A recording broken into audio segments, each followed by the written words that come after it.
બાળકોએ કહ્યું કે મમ્મી આજે તો પિઝા ખાવાનું મન થયું છે, પણ સામગ્રીમાં જોઈએ તો યીસ્ટ તો હતું નહીં અને ઝડપી પણ બનાવવાના હતા. તો આજે આપણે નો યીસ્ટ અને એકદમ ઇન્સ્ટન્ટ પિઝા બનાવી લઈશું. તો ચાલો રેસીપી સ્ટાર્ટ કરી લઈએ. તો સૌથી પહેલાં એક બાઉલની ઉપર આપણે આ રીતે ચારણી રાખી દીધી છે. એમાં અડધો મેંદો અને અડધો ઘઉંનો લોટ લઈ લીધો છે, એટલે કે અડધી વાટકી મેંદો, અડધી વાટકી ઘઉંનો લોટ. તો આ થોડા તો હેલ્ધી થઈ ગયા ને. તો બસ આપણે બંને લોટ છે એને સરખી રીતે ચાળી લેવાના છે. તો લોટ ચડાઈ રેડી થઈ ગયો છે. હવે યીસ્ટ નથી તો આપણે આજે શેનો યુઝ કરીશું? તો આજે આપણે દહીંથી લોટ બાંધવાનો છે. અહીંયા મેં અડધી વાટકી દહીં, ઉપરથી સ્વાદ પ્રમાણે મીઠું, 1 ચમચી ખાંડ અને 1 ચમચી જેટલો બેકિંગ પાવડર, અડધી ચમચી બેકિંગ સોડા લઈ લીધા છે. હવે ઉપરથી 1 ચમચી જેટલું તેલ એડ કરી દહીંની સાથે બેકિંગ પાવડર અને બેકિંગ સોડાને સારી રીતે મિક્સ કરી લેવાનો છે. હા, અહીંયા તમે ડ્રાય ઇન્ગ્રીડિયન્ટ્સ અલગ અને વેટ ઇન્ગ્રીડિયન્ટ્સ અલગ રાખી તમે લોટ બાંધી શકો છો, પરંતુ મેં અહીંયા એક જ બાઉલનો યુઝ કર્યો છે, એટલે વચ્ચે ખાડો કરી પછી બધા જે દહીં અને એ બધા ઇન્ગ્રીડિયન્ટ્સ નાખી અને એને સારી રીતે મિક્સ કરી લીધું છે. અને હવે આપણે લોટ બાંધી લેવાનો છે. તો અહીંયા 1 વાટકી લોટ છે, ટોટલ બંને લોટ 1 વાટકી છે અને અડધી વાટકી દહીં છે. તો પાણીનો યુઝ કર્યા વગર આપણો લોટ બંધાઈ ગયો છે, એટલે સારી રીતે પહેલાં લોટ મિક્સ કરી લીધો છે.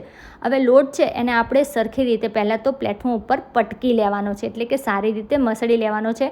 તો પ્લેટફોર્મ ઉપર થોડું તેલ લગાવી દઈશું. ત્યારબાદ લોટને પહેલાં તો આપણે સારી રીતે મસળી લેવાનો છે, એટલે કે જો સ્ટ્રેચ અને ફોલ્ડ કરવાની જરૂર નથી. ડાયરેક્ટ આપણે હાથેથી આ રીતે મસળી અને પછી આ રીતે પ્લેટફોર્મ ઉપર જેટલો ગુસ્સો હોય ને એટલો લોટ ઉપર કાઢી દેવાનો છે. અને બસ 4 થી 5 જ મિનિટમાં આપણો લોટ છે એ સરસ રીતે બંધાઈ અને રેડી થઈ ગયો છે. તો આ રીતે ટક કરી લઈશું. હવે જે વાસણની અંદર આપણે લોટ બાંધ્યો હતો ને એ જ વાસણની અંદર થોડું તેલ લગાવી દેવાનું છે, એટલે કે વાસણને તેલથી ગ્રીસ કરી લેવાનું છે. હવે આપણે લોટ એડ કરી દઈશું, એટલે કે લોટ મૂકી દઈશું અને ઢાંકણ ઢાંકી લોટને અડધો કલાક માટે રેસ્ટ આપીશું. હવે લોટ જ્યાં સુધી રેસ્ટ થાય છે ત્યાં સુધી આપણે પનીરને થોડું ચટપટું બનાવી લઈએ. તો પનીર લઈ લીધું છે, એની અંદર મરચું, મીઠું, હળદર, ધાણા જીરું અને અડધી ચમચી જેટલું તેલ એડ કરી પનીર સાથે એને મિક્સ કરી દીધું છે, એટલે કે પનીરને મેરિનેટ કર્યું છે. અને આ રીતના મસાલાવાળું પનીર છે ને એ પિઝા ઉપર રાખશો ને તો એટલું ટેસ્ટી લાગશે પનીર પણ. તમે એમાં પેરી પેરી મસાલો પણ યુઝ કરી શકો છો. હવે આપણે અડધો કલાક બાદ લોટ જોઈ લઈએ. તો હા, આમાં યીસ્ટનો યુઝ નથી, એટલે જે આપણે લોટ ફૂલાય છે ને, જે કહે છે કે બન માટે કે પાઉં માટે, તો એ રીતે ફૂલાશે નહીં, પરંતુ આપણો એવા ટેસ્ટનો તો પિઝા બની રેડી થઈ જશે. તો હવે એક મેં અહીંયા પ્લેટ લઈ લીધી છે, જેમાં આપણે પિઝા બનાવવાના છીએ. એની ઉપર બેકિંગ પેપર રાખી દીધું છે. પણ હા, એમ ના કહેતા કે બેકિંગ પેપર તમે કઈ રીતે શેપનું લીધું છે, પરંતુ કટિંગ સરખી રીતે નથી થયું. અને હાથ વડે જ આપણે આ રીતના લોટ છે એને ફેલાવી અને રાઉન્ડ શેપ આપી દેવાનો છે, જે પિઝાનો શેપ આપણે આપીએ છીએ ને એ જ. અને ફોક એટલે કે કાંટાવાળી ચમચીની મદદથી લોટની વચ્ચે આ રીતે કાણા કરી દેવાના છે, જેથી આપણો લોટ છે ને એ બેક સરસ રીતે થઈ જાય. તો કાણા પાડી દીધા છે આપણે પિઝા બેઝની અંદર. હવે આપણે કઢાઈ છે એને પ્રીહીટ કરી લઈએ, કારણ કે ઓવનમાં નથી બનાવવાના પિઝા, આપણે કઢાઈમાં બનાવીશું. તો કઢાઈની અંદર મીઠું લઈ લીધું છે. હવે એને ઢાંકણ ઢાંકી 5 મિનિટ માટે હાઈ ફ્લેમ ઉપર કઢાઈને પ્રીહીટ કરી લેવાની છે. હવે પિઝા બેઝ ઉપર અહીંયા મેં 2 થી 2.5 ચમચી જેટલો પિઝા સોસ અને ત્યારબાદ ઉપર 1 ચમચી જેટલો મેયોનીઝ એડ કરી લીધો છે. અહીંયા મેં પિઝા સોસ રેડીમેડ જ યુઝ કર્યો છે, કારણ કે જો ફટાફટ બનાવવા હોય ને ઇન્સ્ટન્ટ પિઝા, તો એમાં હું આ જ સોસ યુઝ કરું છું. હા, જનરલી રેડીમેડ જ સોસ યુઝ કરું છું, એનો ટેસ્ટ એટલો સરસ હોય છે એટલા માટે.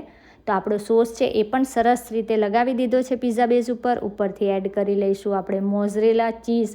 બાળકોને મોઝરેલા ચીઝ એટલું ભાવે છે, કારણ કે જ્યારે આપણે પિઝા છે ને એને એક એક સ્લાઇસ પડે ને વચ્ચે જે સ્ટ્રેચ થાય છે ને ચીઝ, એમાં જ વધારે મજા આવે છે.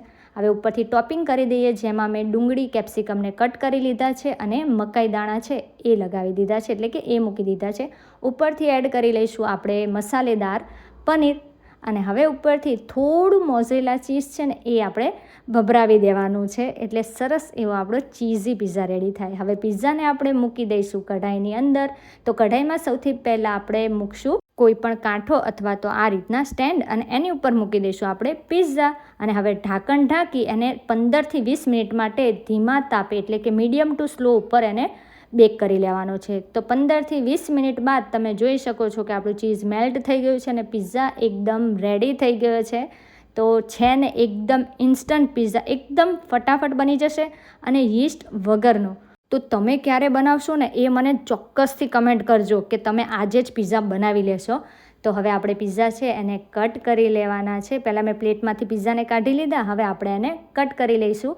અહીંયા મેં એક પિઝામાંથી 6 સ્લાઇસ કટ કરી લીધી છે અને હવે જો હું તમને બતાવું કે પિઝાનું આ જ મજા છે.